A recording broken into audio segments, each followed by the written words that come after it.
The turtle's strategy becomes clear. Across this beach, thousands of nests have emerged. Up to 1 million olive ridley hatchlings can surface in a single day. Some of the largest gatherings of sea turtles on the planet.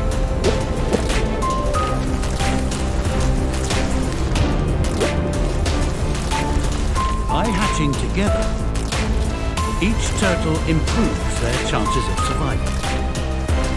And about 80% of hatchlings make it to the ocean.